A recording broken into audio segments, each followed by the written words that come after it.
ओम शांति। 11 दिसंबर 2025 की मुरली है। मुख्य रूप से बाबा ने कहा, तुम्हें ड्रामा की यथार्थ नॉलेज है। तुम जानते हो, ड्रामा अनुसार अभी सारे मृत्यु लोक को भस्मीभूत होना है। अभी यह दुनिया बर्थ नॉट ए पेनी बन गई है। हमें बर्थ पाउंड बनना है। इसमें जो कुछ होता है वो फिर हूबहू कल्प के बाद रिपीट होगा। इसलिए तुमने इस सारी दुनिया से बेहद का संन्यास किया है। आगे कहा, पवित्र बनकर पक्का वैष्णव बनना है। खान पान की भी पूरी परहेज करनी है। श्रेष्ठ बनने के लिए श्रीमत पर ज़रूर चलना है। मुरली से स्वयं को रिफ्रेश करना है। कहाँ भी रहते सतो प्रधान बनने का पुरुषार्थ करना है। मुरली एक दिन भी मिस नहीं करनी है। अब सुनते हैं महावाक्यों को विस्तार से। बाबा ने कहा, मीठे बच्चे, संगम युग पर तुम ब्राह्मण संप्रदाय बने हो। तुम्हें अब मृत्यु लोक के मनुष्य से अमर लोक का देवता बनना है।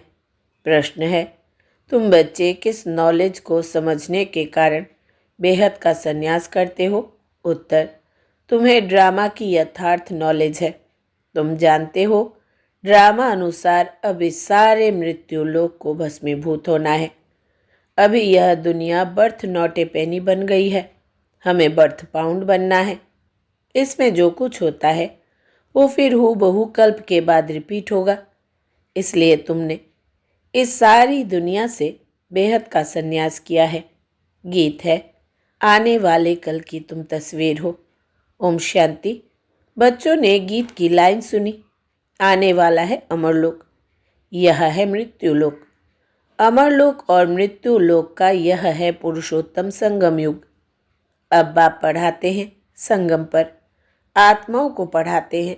इसलिए बच्चों को कहते हैं, आत्म अभिमानी हो बैठो। यह निश्चय करना है। हमको बेहद का बाप पढ़ाते हैं। हमारी एम ऑब्जेक्ट यह है, लक्ष्मी नारायण या मृत्यु लोक के मनुष्य से अमर लोक का देवता बनना। ऐसी पढ़ाई तो कभी कानों से नहीं सुनी, ना किसको कहते हुए देखा। जो कहे, बच्चे तुम आत्माभिमानी हो बैठो।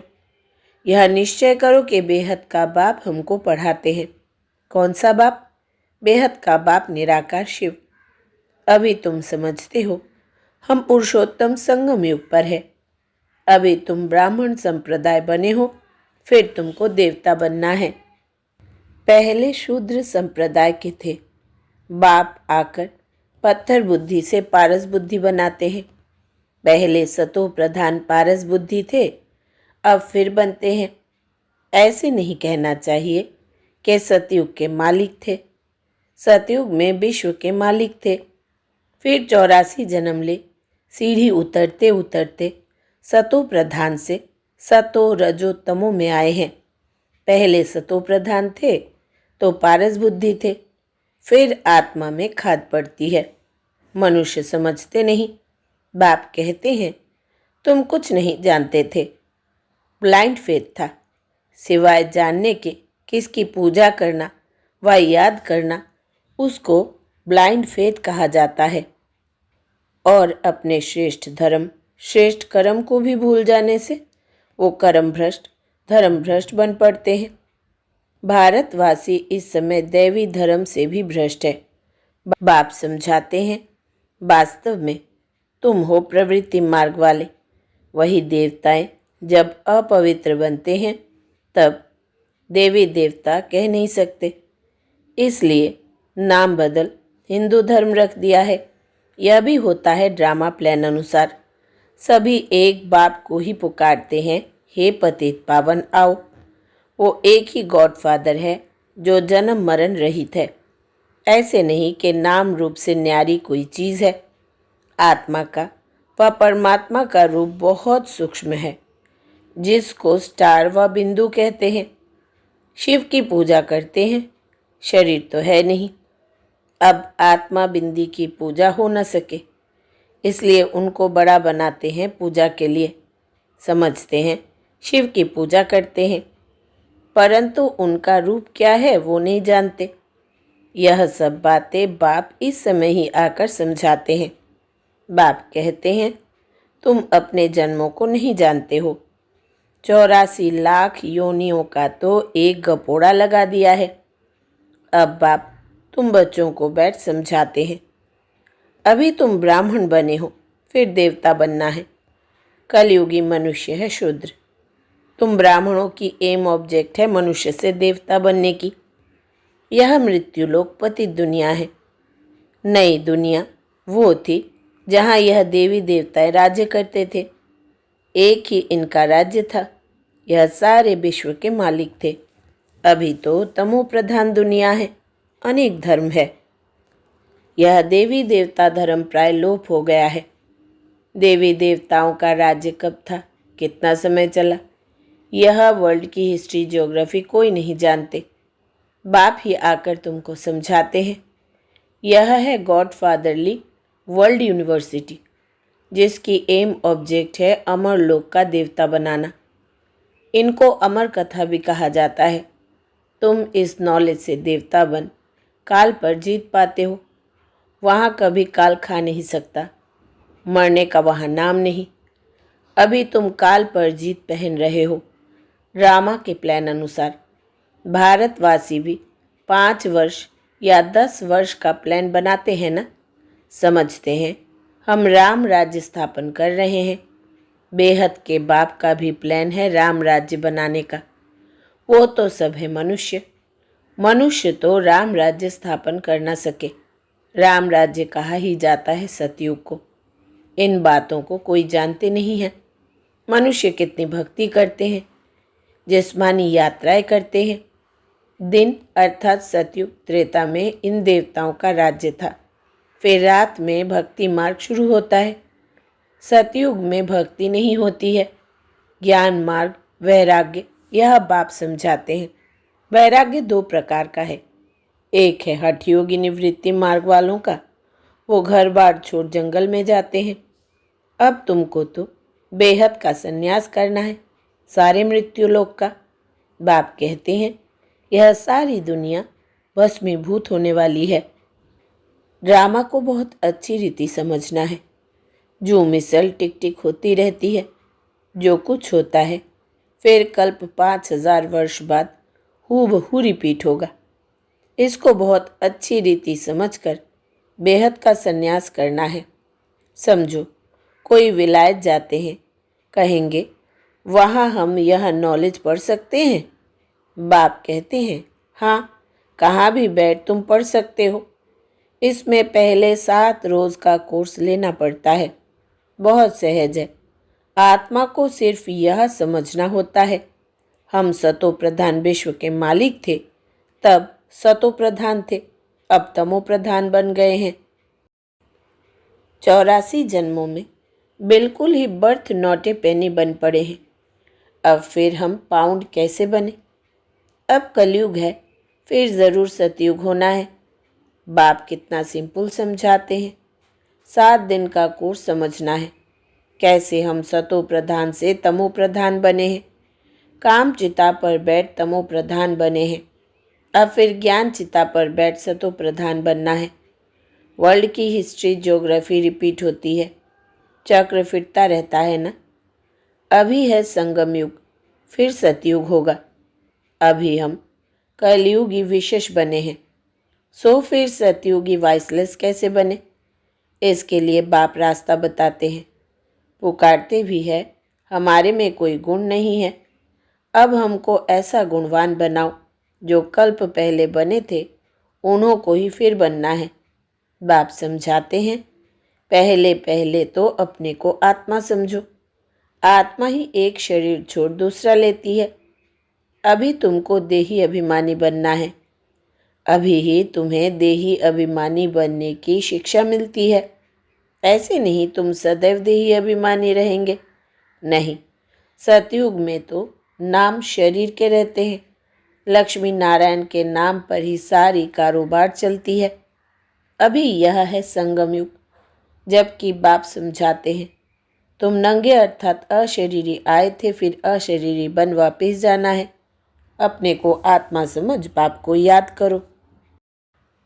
यह है रूहानी यात्रा। आत्मा अपने रूहानी बाप को याद करती है। बाप को याद करने से ही पाप भस्म हो जाएंगे। इनको योग अग्नि कहा जाता है। याद तो तुम कहाँ भी कर सकते हो। 7 रोज में समझाना होता है यह सृष्टि चक्र कैसे फिरता है, कैसे हम सीढ़ी उतरते हैं। अब फिर इस एक ही जन्म में चढ़ती कला होती है। बेलायत में बच्चे रहते हैं, वहाँ भी मुरली जाती है। यह स्कूल है ना। वास्तव में यह है गॉडफादरली यूनिवर्सिटी। गीता का ही राजयोग है। परंतु श्री कृष्ण को भगवान नहीं कहा जाता। ब्रह्मा विष्णु शंकर को भी देवता कहा जाता है। अभी तुम पुरुषार्थ कर फिर से देवता बनते हो।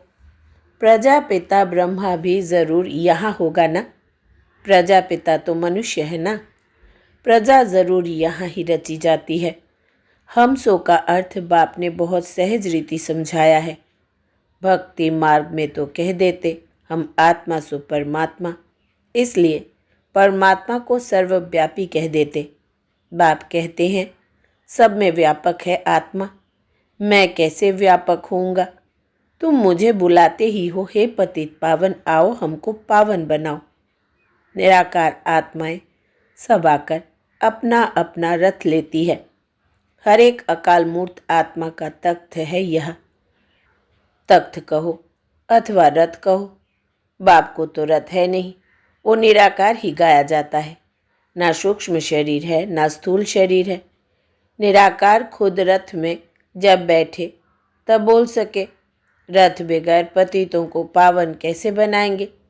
बाप कहते हैं मैं निराकार आकर इनका लोन लेता हूँ। टेम्पररी लोन लेता है। इनको भाग्यशाली रथ कहा जाता है। बाप ही सृष्टि के आदि मध्य अंत का राज बताए। तुम बच्चों को त्रिकालदर्शी बनाते हैं और कोई मनुष्य यह नॉलेज जान नहीं सकते। इस समय सब नास्तिक है। बाप आकर आस्तिक बनाते हैं। रचयिता रचना का राज बाप ने तुमको बताया है। अब तुम्हारे सिवाय और कोई समझा न सके। तुम ही इस ज्ञान से फिर यह इतना ऊंच पद पाते हो। यह ज्ञान सिर्फ अभी ही तुम ब्राह्मणों को मिलता है। बाप संगम पर ही आकर यह ज्ञान देते हैं। सद्गति देने वाला एक बाप ही है। मनुष्य मनुष्य को सद्गति दे न सके। वो सब गुरु है भक्ति मार्ग के। सद्गुरु एक ही है। उनको कहा जाता है वाह सद्गुरु वाह। इनको पाठशाला भी कहा जाता है। एम ऑब्जेक्ट नर से नारायण बनने की है। वो सब है भक्ति मार्ग की कथाएं। गीता से भी कोई प्राप्ति नहीं होती। बाप कहते हैं मैं तुम बच्चों को सम्मुख आकर पढ़ाता हूँ, जिससे तुम यह पद पाते हो। इसमें मुख्य है पवित्र बनने की बात। बाप की याद में रहना है। इसी में ही माया विघ्न डालती है। तुम बाप को याद करते हो अपना वर्षा पाने के लिए। यह नॉलेज सब बच्चों के पास जाती है। कभी भी मुरली मिस ना हो। मुरली मिस हुई गोया एब्सेंट पड़ जाती है। मुरली से कहाँ भी बैठ रिफ्रेश होते रहेंगे। श्रीमत पर चलना पड़े। बाहर में जाते हैं तो बाप समझाते हैं पवित्र ज़रूर बनना है, वैष्णव होकर रहना है। वैष्णव भी 2 प्रकार के होते हैं। वैष्णव बल्लभाचारी भी होते हैं, परंतु विकार में जाते हैं। पवित्र तो है नहीं। तुम पवित्र बन विष्णुवंशी बनते हो। वहाँ तुम वैष्णव रहेंगे, बेकार में नहीं जाएंगे। यह है अमरलोक, यह है मृत्युलोक। यहाँ बेकार में जाते हैं।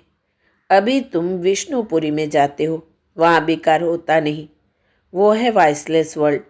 योग बल से तुम विश्व की बादशाही लेते हो। वो दोनों आपस में लड़ते हैं। मक्खन बीच में तुमको मिलता है। तुम अपनी राजधानी स्थापन कर रहे हो। सभी को यही पैगाम देना है। छोटे बच्चों का भी हक है। शिव बाबा के बच्चे हैं ना, तो सबका हक है। सबको कहना है अपने को आत्मा समझो। माँ बाप में ज्ञान होगा तो बच्चों को भी सिखाएंगे। शिव बाबा को याद करो, सिवाय शिव बाबा के दूसरा ना कोई। एक की याद से ही तमो प्रधान से सतो प्रधान बन जाएंगे। इसमें पढ़ाई बहुत अच्छी चाहिए। विलायत में रहते भी तुम पढ़ सकते हो।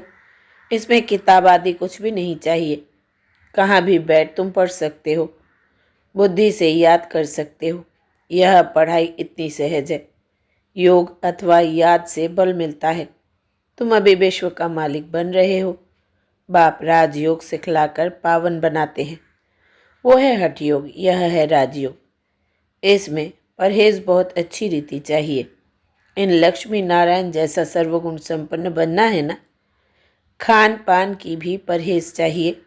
और दूसरी बात, बाप को याद करना है तो जन्म जन्मांतर के पाप कट जाएंगे। इसको कहा जाता है सहज राजयोग, राजाई प्राप्त करने के लिए। अगर राजाई ना ली तो गरीब बन जाएंगे। श्रीमत पर पूरा चलने से श्रेष्ठ बनेंगे। भ्रष्ट से श्रेष्ठ बनना है, उसके लिए बाप को याद करना है। कल्प पहले भी तुमने ही यह ज्ञान लिया था जो फिर अब लेते हो। सतयुग में और कोई राज्य नहीं था, उसको कहा जाता है सुखधाम।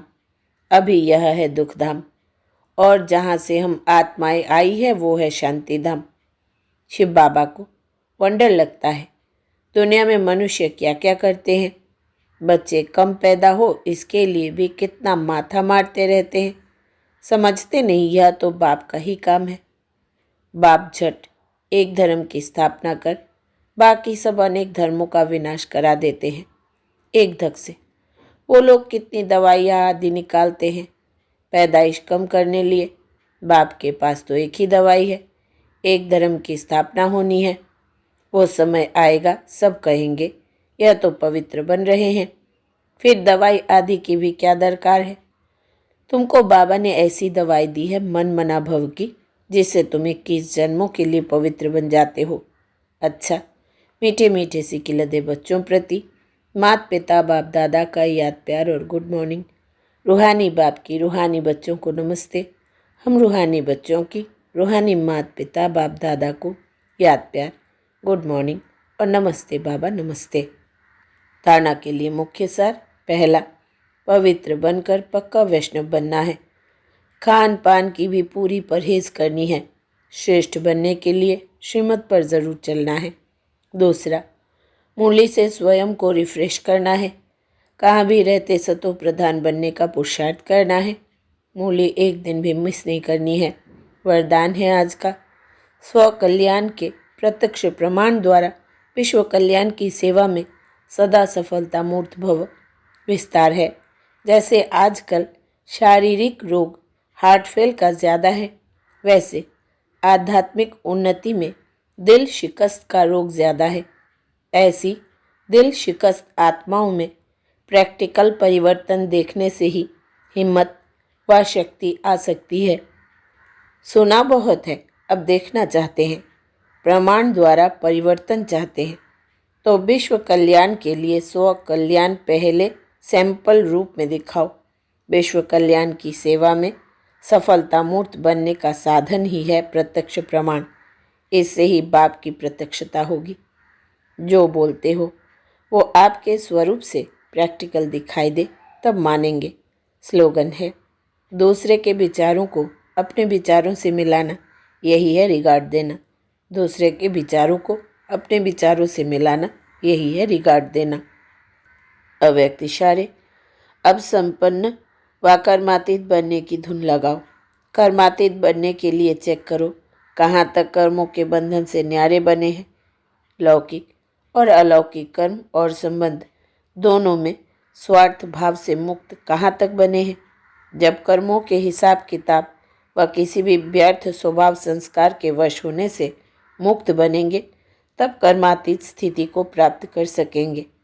कोई भी सेवा, संगठन, प्रकृति की परिस्थिति, स्वस्थिति व श्रेष्ठ स्थिति को डगमग ना करे। इस बंधन से भी मुक्त रहना ही कर्मातीत स्थिति की समीपता है। अच्छा, ओम शांति।